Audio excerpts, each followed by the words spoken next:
اہم خبر یہ کہ کینیا میں پاکستانی تفتیشکاروں نے ارشد شریف کیس میں وقار احمد کا بیان قلم بند کر لیا ہے۔ وقار احمد نے بتایا کہ ارشد شریف کو کینیا بلانے کے لیے ان کے پاکستانی دوست طارق وسیع نے کال کی تھی۔ دبئی میں مقیم طارق وسیع کے کہنے پر ارشد شریف کے لیے انتظامات کیے گئے۔ طارق وسیع نے ارشد شریف کی کینیا کا ویزا اسپانسر کرنے اور ہر ممکن مدد کا کہا۔ وقار احمد نے بتایا کہ طارق وسیع کی درخواست پر ارشد شریف کی رہائش کے انتظامات کیے۔ وقار احمد نے تفتیشی ٹیم کو بتایا کہ فائرنگ کی اطلاع ملتے ہی کینیا پولیس حکام کے علاوہ طارق وسیع کو کال کی۔ طارق وسیع کو بتا دیا تھا کہ ارشد شریف کی گاڑی پر فائرنگ ہوئی ہے۔ طارق وسیع کو تفصیلات بتانے کے کچھ دیر بعد سلمان اقبال کی کال آئی۔ وقار احمد نے تفتیشی ٹیم کو یہ بھی بتایا کہ سلمان اقبال نے بھی واقعے کی تفصیلات حاصل کی۔ پہلے کبھی سلمان اقبال سے رابطہ نہیں ہوا، یہ کہنا تھا خرم کا، کسی میڈیا ہاؤس کا ملازم نہیں رہا۔ کینیا آمد سے پہلے صرف ایک بار ارشد شریف سے ملاقات ہوئی تھی۔ دوسری جانب میڈیا ذرائع کا بتانا ہے کہ طارق وسیع اے آر وائی کی کراچی کنگز کے سی ای او ہیں۔ طارق وسیع اے آر وائی چینل کے مالک سلمان اقبال کے قریبی دوست ہیں۔ نمائندہ جیو نیوز افضل ندیم ڈوگر نے میں جوائن کیا ہے۔ افضل کہیے گا پاکستانی تفتیشکاروں نے مزید کیا تفتیش کی ہے ابھی تک؟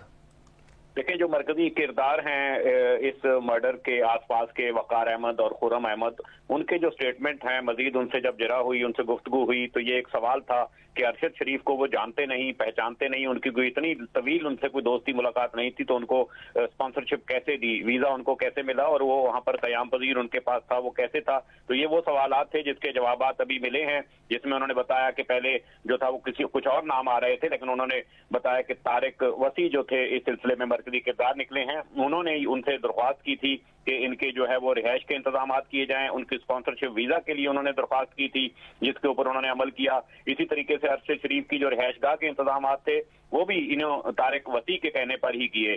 تو طارق شریف جو تھے، اور دلچسپ بات یہ کہ جب اس واقعے کی فائرنگ کا جب واقعہ ہوا اس کے فوری بعد جو تھا طارق وسیع کو ہی انہوں نے فون کیا، یعنی پولیس کو اطلاع دی، اس کے ساتھ ساتھ طارق وسیع کو اس واقعے کے بارے میں بتایا، جس کے جواب میں اے آر وائی کے جو مالک ہیں سلمان اقبال، ان کی فوری طور پر ان کو کال آئی، یعنی وقار کو انہوں نے کال کر کے اس واقعہ کے بارے میں تفصیلات پوچھی ساری کی۔ تو یہ کنیکٹڈ چیزیں ظاہر ہو رہی ہیں، جیسا کہ بتایا گیا ہے کہ سلمان اقبال جو تھے اس واقعے کے بارے میں پہلے اطلاع تھی کہ انہوں نے وہ بھیجا تھا، لیکن انہوں نے تردید کی تھی اس کی کہ انہوں نے نہیں بھیجا، نہ ان کا کوئی تعلق ہے۔ لیکن جب یہ کنیکٹ ہو رہی ہیں چیزیں کہ جب ان کے اوپر فائرنگ ہوئی، وقار نے جو بتایا ان کو اس کے فوری بعد یہ فون کر رہے ہیں، تو جو طارق وسیع ہیں بنیادی طور پر جو اسٹیبلش ہوئی ہے سچویشن، اے آر وائی کی جو کراچی کنگز کے سی ای او ہیں اور جو سلمان اقبال ہیں ان کے بہت قریبی دوست ہیں۔ بہت شکریہ افضل ندیم ڈوگر صاحب تفصیل دینے کے لیے۔